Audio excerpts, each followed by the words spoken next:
રાજકોટમાં પણ વરસાદ ઓછો અને ખાડા વધુ જેવો ગાઢ સર્જાયો છે। અહીં પણ પ્રજાના પૈસા સીધા ભ્રષ્ટ અધિકારીઓના ખિસ્સામાં સરી ગયેલા દેખાઈ રહ્યા છે। એક તરફ ચોમાસું જામી રહ્યું છે, ત્યાં બીજી બાજુ તંત્રની આબરૂ પણ ઉઘાડી થઈ રહી છે। સ્માર્ટ સિટી બનાવ્યાના દાવા ખાડે ગયા હોય તેવા દ્રશ્યો સામે આવ્યા છે। શહેરના રાજમાર્ગો પર જાણે ખાડાઓનું જ રાજ હોય તેવું લાગે છે। આ સાથે શહેરની આસપાસના ગ્રામ્ય વિસ્તારને શહેરી વિસ્તાર સાથે જોડતા અનેક રસ્તાઓ ખખડધજ થઈ જતા રાહદારીઓ પર દુર્ઘટનાનું જોખમ તોડાઈ રહ્યું છે। રૈયા, વાવડી અને વેકરી ગામને જોડતો અને વૈયર નદી પરના પુલની હાલત અત્યંત જર્જરિત થઈ ગઈ છે।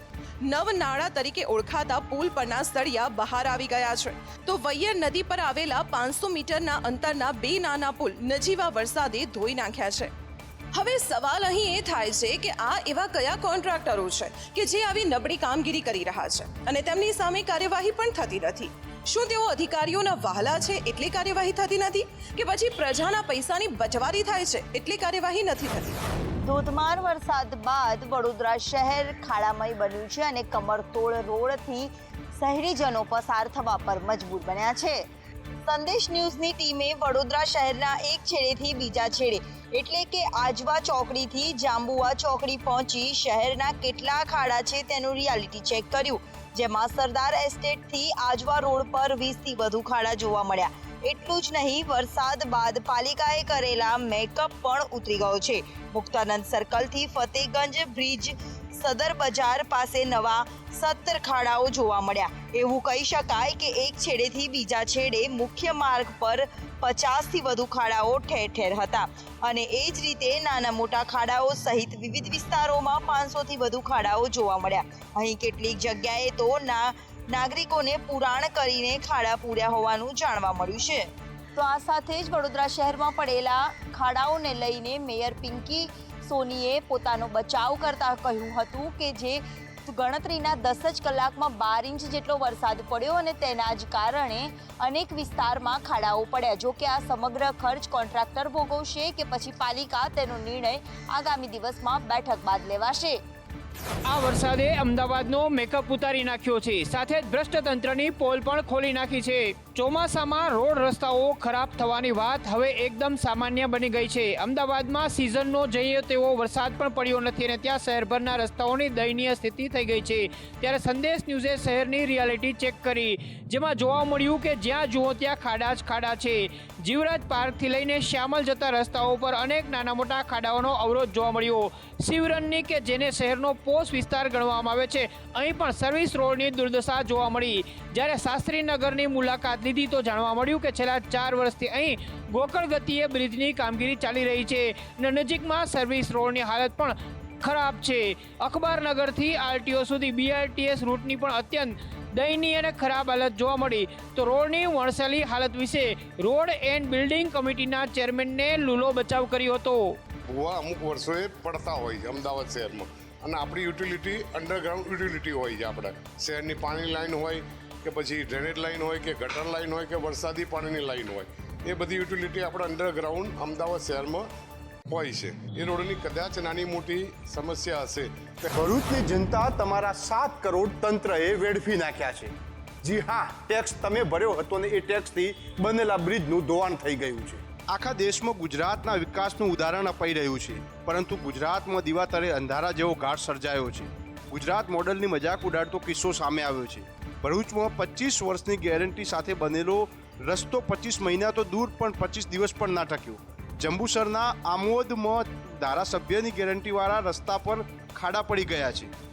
7.33 કરોડના ખર્ચે બનેલા રોડ પર હાલ થીંગડા મારવાનું શરૂ કરાયું છે। ચોમાસાની શરૂઆત થતાની સાથે રસ્તા પર ગાબડાઓ પડવાની શરૂઆત થઈ છે અને ગાબડાઓના લીધે આબરૂના ધજાગરા ઉડે તેમ હોવાથી કોન્ટ્રાક્ટરે તબડા તોડ ગાબડાઓ પૂરવાનું કામ શરૂ કરી દીધું છે। ભ્રષ્ટાચારના પાપમાં ગુજરાતનો વિકાસ ખાડે ગયેલો છે। નવો નક્કોર બ્રિજ ધરાશય થઈ જાય તો રસ્તાઓનું તું શું કહેવું?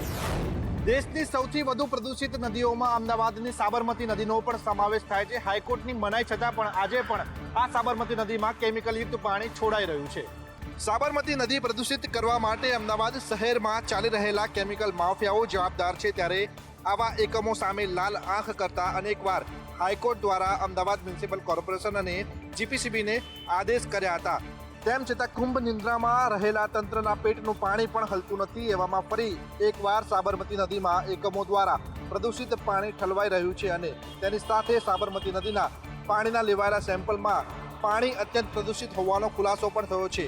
ત્યારે સાબરમતી નદીમાં કરોડો રૂપિયાનો ધુમાડો કર્યા પછી પણ નદીમાં પ્રદૂષિત પાણી ઠાલવા બાબતે ગુજરાત હાઈકોર્ટે સુઓ મોટો દાખલ કરી છે. આ સમગ્ર મુદ્દે હવે હાઈકોર્ટ દ્વારા તંત્ર ઉપર કડક વલણ દાખવવામાં આવી રહ્યું છે અને આગામી સુનાવણીમાં આવા પ્રદૂષિત કરતા એકમો પર કડક કાર્યવાહી કરવાના આદેશ પણ હાઈકોર્ટ આપી શકે છે. તો ફરી એકવાર સ્વામિનારાયણ સંપ્રદાયના વધુ એક સ્વામી વિવાદમાં આવ્યા છે.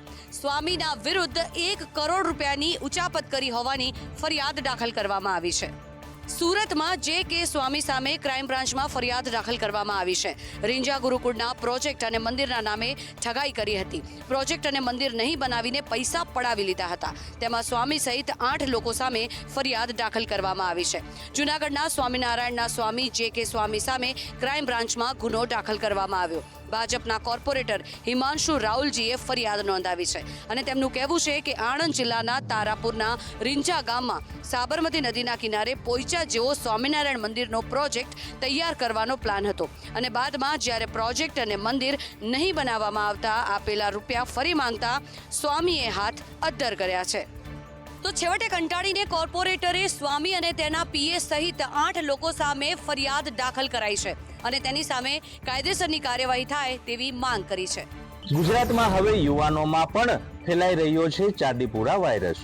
પહેલીવાર 18 વર્ષના યુવકમાં જોવા મળ્યા ચાંદીપુરા વાયરસના લક્ષણો. ગુજરાતમાં છેલ્લા કેટલાક સમયથી ચાંદીપુરા વાયરસનો કહેર સતત વધી રહ્યો છે. રાજ્યમાં ચાંદીપુરા વાયરસના કુલ 130 કેસ નોંધાયા છે. રાજકોટની વાત કરીએ તો રાજકોટમાં આજે વધુ 4 શંકાસ્પદ દર્દીઓ સામે આવ્યા છે. અહીં ચોંકાવનારી બાબત એ તો એ છે કે આ 4 શંકાસ્પદ દર્દીઓમાંથી એકની ઉંમર 18 વર્ષ છે. એક 18 વર્ષના યુવકમાં શંકાસ્પદ ચાંદીપુરા વાયરસના લક્ષણો જોવા મળતા ખળભળાટ મચી ગયો છે અને આરોગ્ય વિભાગ પણ એલર્ટ થઈ ગયું છે. જોકે યુવાનના સેમ્પલનો રિપોર્ટ આવ્યા બાદ જ હકીકત જાણવા મળશે. હાલ આ યુવકને હોસ્પિટલમાં ઓબ્ઝર્વેશન હેઠળ રાખવામાં આવ્યો છે. આપને જણાવી દઈએ કે રાજકોટમાં હાલ 8 શંકાસ્પદ અને 2 પોઝિટિવ કેસ સહિત કુલ 10 દર્દીઓ જનાના હોસ્પિટલમાં સારવાર હેઠળ છે, જે પૈકી મોટા ભાગના દર્દીઓની તબિયત સ્થિર છે. રાહુલ ગાંધીએ ઉત્તર પ્રદેશના એક મોચીને આપી એવી ભેટ કે મોચી જોઈને જ ખુશખુશાલ થઈ ગયો અને ત્યારબાદ રાહુલ ગાંધીને મોકલી દીધા 2 શૂઝ. ગૃહમંત્રી અમિત શાહના માનહાનિ કેસમાં રાહુલ ગાંધી 26 જુલાઈએ સુલતાનપુર કોર્ટ પહોંચ્યા હતા. પરત ફરતી વખતે રાહુલે અચાનક જ કાફલાને મોચી રામચેતાની દુકાન પર રોકી દીધો. કારમાંથી નીચે ઉતરીને રાહુલ રામચેતાની દુકાને પહોંચ્યા અને રાહુલે ચપ્પલની સિલાઈ પણ કરી હતી. મોચીએ પૂછ્યું કે ચપ્પલ કેવી રીતે બનાવો છો. રામચેતાએ સાથે વાત કરતા લગભગ 5 મિનિટ સુધીની વાતમાં રાહુલ ત્યાંથી નીકળી ગયા હતા. રામચેતાએ રાહુલને કહ્યું હતું કે હું ગરીબ છું, કૃપા કરીને મને થોડી મદદ કરો. જે બાદ મોચીને શનિવારે કોંગ્રેસના સાંસદ પાસેથી સિલાઈ મશીન મળ્યું હતું. લખનૌથી કોંગ્રેસ પાર્ટીની ટીમ તેની દુકાને પહોંચી હતી અને તેમને સિલાઈ મશીન ગિફ્ટ કર્યું હતું. ગિફ્ટ મળતાની સાથે જ મોતી રામચેતાએ કહ્યું કે અમે ખૂબ જ ખુશ છીએ. રાહુલે તેનું વચન પાળ્યું છે. ખૂબ જ ઝડપથી મને મશીન મળી ગયું છે. દક્ષિણ ગુજરાત અને સૌરાષ્ટ્રમાં મેઘરાજાએ મહેર વરસાવી છે. મન મૂકીને વરસી દક્ષિણ ગુજરાત અને સૌરાષ્ટ્રને તરબોળ કરી દીધું છે, તો બીજી તરફ ઉત્તર ગુજરાતમાં હજુ પણ વરસાદની રાહ જોવાઈ રહી છે. ઉત્તર ગુજરાત ચોમાસાની શરૂઆતથી જ વરસાદની રાહ જોઈ બેઠું છે કે ક્યારે મેઘરાજ હેત વરસાવે. ત્યારે આજે બનાસકાંઠામાં બાળકોએ ઇન્દ્રદેવને રીઝવવાનો પ્રયત્ન કર્યો. ચોથા નેસડા શાળામાં ઢૂંઢિયાદેવ પર બાળકો દ્વારા જળાભિષેક કરાયો. ઇન્દ્રદેવ પર જળાભિષેક કરી બાળકોએ ગરબા રમી ઇન્દ્રદેવને રીઝવવાની કોશિશ કરી છે. નાના બાળકોએ પોતાની ભાષામાં વરસાદના દેવતા ઇન્દ્રદેવ પાસે જવાબ પણ માંગ્યો છે. પોતાની ભૂમિને ભીજવવાની આજીજી પણ કરી છે. આપને જણાવી દઈએ કે ઉત્તર ગુજરાતમાં આવેલા બનાસકાંઠામાં 26% જ વરસાદ નોંધાતા ચિંતાનો માહોલ સર્જાયો છે અને તેથી વર્ષો જૂની પરંપરા મુજબ બાળકોએ ઇન્દ્રદેવ પાસે વરસાદ માંગ્યો છે. એક તરફ ખેડૂતો વરસાદની રાહ જોઈ બેઠા છે, તો બીજી તરફ મેઘરાજા બનાસકાંઠાથી નારાજ થયા હોય તેવું લાગી રહ્યું છે. ત્યારે હવે નાના ભૂલકાઓની પ્રાર્થના વરુણદેવ સાંભળે અને રીઝે તેવી સૌ કોઈ આશ રાખી રહ્યું છે. તાપી જિલ્લામાં ધોધમાર વરસાદ વરસતા વનરાજીએ લીલી ચાદર ઓઢી છે અને જિલ્લામાં આવેલા મોટા ભાગના ધોધ સક્રિય થયા છે. ત્યારે સોનગઢના ચીમેર ધોધ પણ સોળે કળાએ ખીલતા સ્મરણીય નજારો સામે આવ્યો છે. જંગલાચ્છાદિત હરિયાળા તાપી જિલ્લામાં ચીમેર ધોધે ગોલ્ડન વોટર નેકલેસ પહેરાવ્યો હોય એમ આકાશી તસવીરથી ઉડીને આંખે વળગે છે. છેલ્લા 2 દિવસથી સોનગઢ અને ઉપરવાસમાં ભારે વરસાદને લઈને જંગલ વિસ્તારોમાં વનરાજી ખીલી ઉઠી છે અને વિવિધ ધોધ મન મૂકીને આગળ વહી રહ્યા છે. ત્યારે સોનગઢથી અંદાજિત 40 કિલોમીટરના અંતરે આવેલો જંગલ વિસ્તારનો હિંદલાની બાજુમાં આવેલ ચીમેરના કુદરતી ધોધે અદ્ભુત આકર્ષણ જમાવ્યું છે, જેને જોવા અને કુદરતી સૌંદર્ય નિહાળવા માટે સુરત, તાપી સહિત મહારાષ્ટ્રથી મોટી સંખ્યામાં સહેલાણીઓ આવે છે. સોનગઢના ચીમેર ગામે આવેલ ચીમેર ધોધ આશરે 200 ફૂટ વધુ ઊંચાઈએથી જમીન પર પડે છે. છેલ્લા 3-4 દિવસથી ઉપરવાસ અને સ્થાનિક કક્ષાએ આવેલા વરસાદને લઈને આ વર્ષની સિઝનમાં પ્રથમ વખત આ ધોધ સક્રિય થયો છે. ત્યારે ધોધનો મનમોહક નજારો લોકોને મોહી રહ્યો છે. પેરિસ ઓલિમ્પિકમાં સુરતી લાલાનો ડંકો વાગ્યો છે. ટેબલ ટેનિસના પ્રિલિમિનરી રાઉન્ડમાં યમનના ખેલાડીને હરાવ્યો છે, જેને લઈને રમતગમત મંત્રી હર્ષ સંઘવીએ પણ શુભેચ્છા પાઠવી છે. પેરિસમાં ચાલી રહેલી ઓલિમ્પિકમાં આજે ભારતનું પ્રતિનિધિત્વ કરતા સુરતના હરમિત દેસાઈએ પ્રિલિમિનરી રાઉન્ડમાં ઝળહળતું પ્રદર્શન કર્યું છે. પુરુષ ટેબલ ટેનિસના પ્રિલિમિનરી રાઉન્ડમાં હરમિત દેસાઈએ જોર્ડનના જેદ અબો યમનને માત આપી જીત સાથે શરૂઆત કરી હતી.